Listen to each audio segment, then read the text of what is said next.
Hello everyone, thanks for coming back to watch another video. This one's going to be a story about me and my brothers and bicycles. So if you want to hear this story, stick through the intro. Let's go.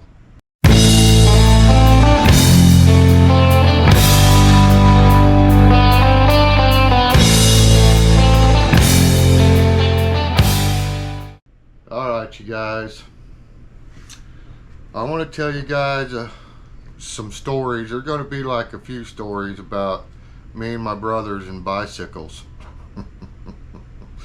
I gotta say that I think that was probably the most dangerous thing Gen X boys could grow up with. I mean, I don't know how we're still walking. But anyways, I want to start way back when we lived in the house where the log cabin caught on fire. My bird, I apologize for my bird in the background chirping.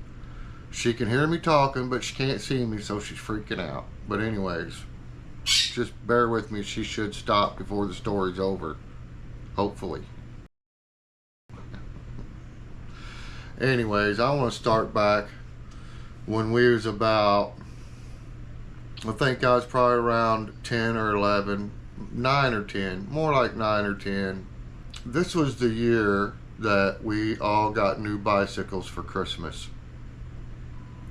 Now my brother Mike's bicycle wasn't new, but me and my brother Jay, our bicycles were new. We got brand new Huffies.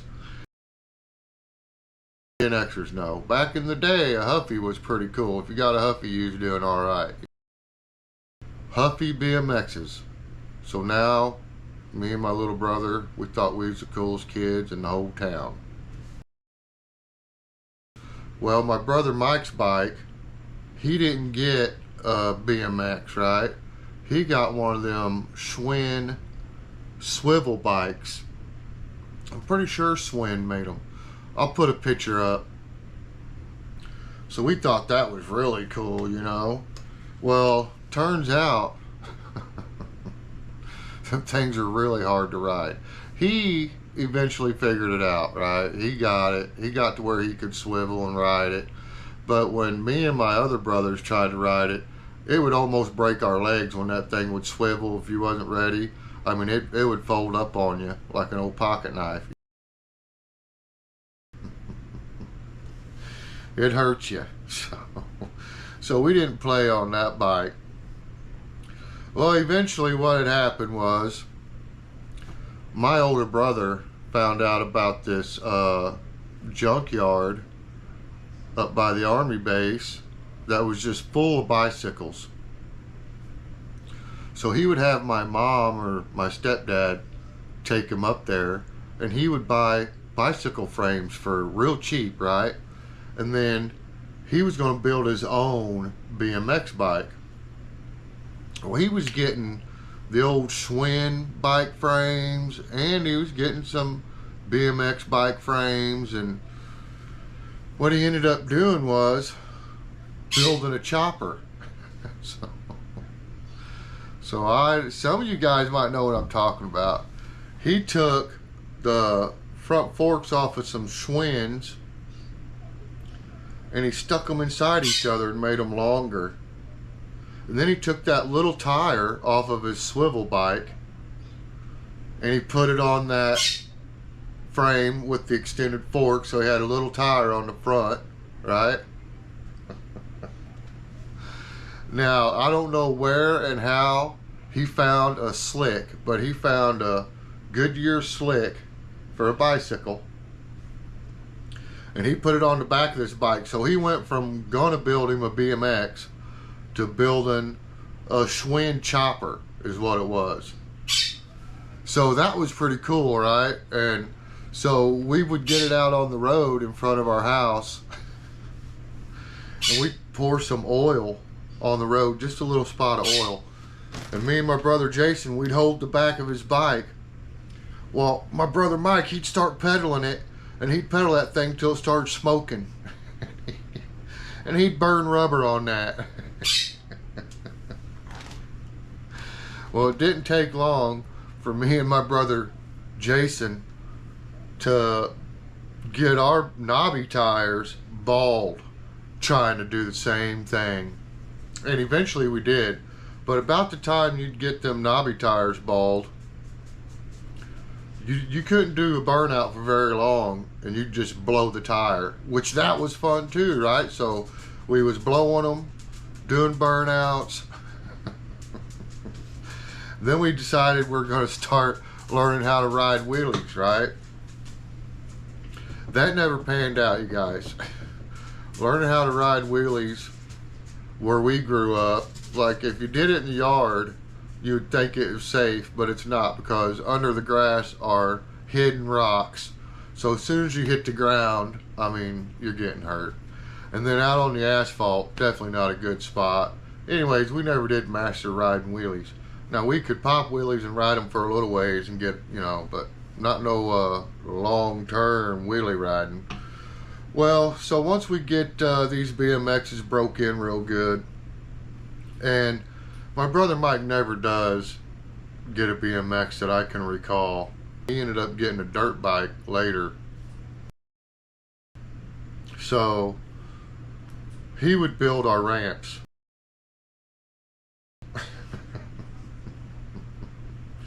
Which I'm here to tell you right now, that was not always the best idea. So me and my brother Jason, we got up the courage where we was going to start doing jumps on our bikes, you know, jumping ramps. So at first the ramps are pretty, you know, like 4 inches off the ground. We're doing not big deal, you know, you just kind of ride over it. You don't really even jump it, you just do like a speed bump. Well, eventually, you know, we build up courage and we're wanting to go higher and higher to where the speed bump thing don't work, because you end up just flipping over or wrecking. So then we had to learn how to really pick up speed and lift up on the handlebars. Boom. You launch, you know, you give it a strong pedal right at the ramp, and kind of launch you off of it. Where we lived, where the log cabin treehouse burnt down, that house burnt down. Well, we was on vacation at the time down at the creek. So we had already been down there like a week or 2 weeks or something. And that's a whole different story. Anyways, that's a whole different story. So what happened, our house burnt, and then we ended up staying at the creek for like a month, and then finally my mom and dad found a place for us to live, and so we moved into this trailer park. Okay, so now in this trailer park, it was all gravel. So it had a gravel driveway, gravel entrance, everything gravel. Well, next door we had this old veteran, and all he did, his name was Dino. Coolest name I ever heard in my life, Dino. Only time I've ever known anyone named Dino. Like, that was his real name, right? But all he did was sit on his front porch in a recliner, or he sat in his living room in a recliner with his door open, just drinking beer. Just drinking beer all day. That's all he did, drink beer. And holler at me and my brothers out the door or off the porch. He was never mean, but he was always trying to get us to do stuff like jump a bigger ramp, or, you know, something crazy. He was always trying to get us to do something crazy because we were his entertainment, right? So it worked out. Well, anyways, old Dino, he'd drink them beers and he'd just throw them out in his yard, them cans. And you guys, when I say beer, I'm talking about a white can, black beer, B-E-E-R. White can with black letters, beer on it. Like, okay, so he was getting beer from the Army base because he was a veteran. Just said beer on it. I don't know what it tasted like. Now, once in a while, he'd get like, you know, name brand beer. But anyways, Dino witnessed all the bike crashes once we moved into the trailer park. And there was a lot of them, but there was one that was really bad. And I happened to be the one that had the wreck. So, my brother Mike had set up a ramp. And we was all jumping it. And he was using one of our bikes to jump too, right? So me, him, and my brother Jay, we was all jumping this ramp. Now my youngest brother, he was too little to jump these ramps still. So it's my turn. So far I'm winning. I'm jumping the farthest. I'm going the fastest. You know, I'm winning these jumping contests. So it comes around to my turn again. So we're going way up the road, the dirt road. Not way up, but like 100 yards or better up the dirt road. So we can get some speed when we hit these ramps. Well, like I said, I learned how to jump them. You know, you pedal hard right off the ramp and it'll launch you. But you got to be careful, you know, you don't want to lift your front end up too bad or you'll land in a wheelie and then it's not good. So anyways, you learn how to hit your brakes in the air and all that stuff, right? So I'm hauling the mail down the dirt road. I can see the ramp. Now I can't tell how steep the ramp is, but I can see the ramp. We're heading for it. Now when I say ramp, you guys, this is a 2x12 with blocks stacked up behind it, just one board. So the higher the ramp, the shorter the board. You know what I mean? When you lift the ramp up, the board comes in. So when you hit it, if you're not ready, it's going to be bad. Well, my brother Mike had stacked them blocks up and had that ramp. I swear it was every bit of a 45, if not sharper. It could have been sharper. But by the time I got up on this ramp and I see that it's a death trap, I can't swerve off of it. I can't stop. If I slam on my brakes, I'm just going to skid out and wreck anyways. So I'm like, screw it. And I just hit it. Well, I launched off of it. Whew. But because of the angle of this ramp, when I hit it, it shot me almost straight up in the air like this. So I'm hitting my brakes and I'm trying to lean forward. Well, I get the front end of my bike down, but now I've went too far. So I end up landing on the front tire, full-blown endo. Ride that front tire for a minute, and then the bike just flips over. I let go of the handlebars, and I'm just sliding on this gravel.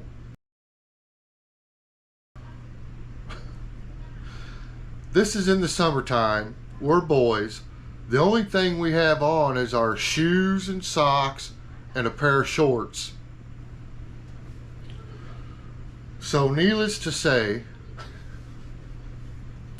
I am chewed up, man.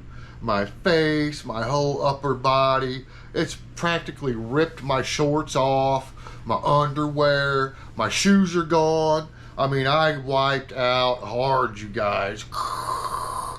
It was bad. It was bad. I couldn't even get up. I was crying. I was hurt. My brother Mike, he went straight into first aid mode. He come running up. He grabbed me. He picks me up, carries me into the house. Now, my mom and my dad are not home. They're not home. They went grocery shopping or something, but they're not there. So my brother Mike, he's taken over. But it was his fault. And the whole time he's telling me, don't tell, bub. It's all right. I got you. I'll take care of it. Just don't tell mom. Just don't tell. Anyways. He takes me into the bathroom. And he puts me in the tub. He strips me down. Puts me in the tub. Starts rinsing me off with cold water. I'm freaking out because it's cold water, you know. I'm in pain. It's burning. He's trying to get all the rocks out of me and off of me, and there's some in my skin. He's trying to rinse it out and get it all out. You know, he's trying to clean me up. So he gets all the gravel out of me, out of my face and whatnot. And then while I'm sitting there in shock, he starts pouring peroxide on me. Just opens the bottle and just starts pouring it all over me. Man, it's burning. I'm screaming and hollering. He's like, it's okay, Matt. And he's trying to rinse it off with water after I'm telling you guys, I went through the grinder on this one. He gets it all cleaned off, and then he just runs a bath, and he helps me get washed up. He takes over. He done good, but he shouldn't have messed with the ramp, right? So it was his fault anyways, but he did kick in like a real good brother, a big brother, and he got me cleaned up pretty quick and put Band-Aids where I needed them, you know. And like I said, you guys know, we always had a lot of Band-Aids. So he's hooking me up with Band-Aids everywhere. And now we're not supposed to tell my mom. So we got to keep this a secret, but here I am. I mean, obviously, it looked like someone just pulled me through a briar patch, you know what I mean? I was cut up and scratched up all over. Black eye, fat lip. I mean, I was messed up. And we're supposed to explain this to Mom without telling her it was a bicycle wreck, because Mike, my brother, jacked up the ramp. Well, we tried. Mom got home. I tried to stay away, but we had to all carry in groceries, so it didn't take her but a hot second. And she noticed I was all jacked up. Asked me what happened. I told her I wrecked my bike. She said, how'd you wreck your bike? I'm like, jumping the ramp. She said, well, you guys jump the ramps all the time. You never wreck and look like that. What really happened? It was hard to blow smoke past my mom. She looked right through that smoke, boy. So anyways, Mom ends up finding out my brother Mike jacked the ramp up and almost unalived me. Well, the thing is, old Dino, he was watching the whole time. And he's laughing. He thought that was the funniest thing. He said, you look like Superman when you come off that bicycle. He's laughing. And from then on out, until he passed away, he called me Evil Knievel. That's what he called me. That was my trailerhood nickname when I was just a little guy. Oh, Evil Knievel. He'd wait on me every day after school. Hey, Knievel, you gonna do any jumping today? And we always did. But my brother Mike never set up a ramp like that again. And you know, we learned how to cut donuts on our bikes. That was pretty fun. Spin out and cut donuts on the gravel. And that was a blast. But you know, the the thing is, I ended up smashing cans for old Dino. Making money off that guy. Which I didn't make a lot of money. He'd only give me about $2, but then he'd give me a Coke and a bag of peanuts. And I never realized how good that was. It's actually pretty good. Put the peanuts in the Coke. Man, that's pretty good. Anyways, learned that from Dino. And then I learned another thing. When you buy a parrot, they're going to make a lot of noise. That's another thing I learned.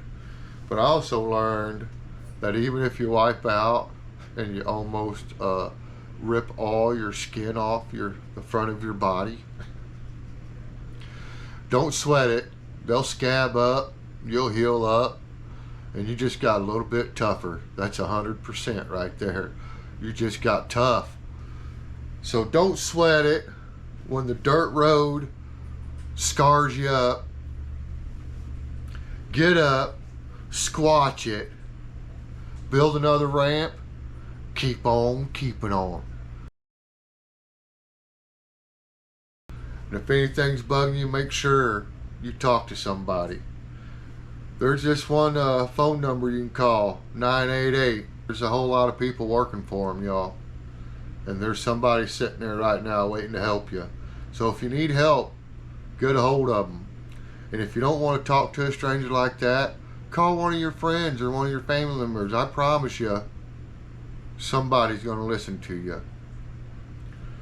Go to church, talk to a preacher. And it doesn't matter what religion you are. Just go. Alright? So, God bless everybody out there. Peace.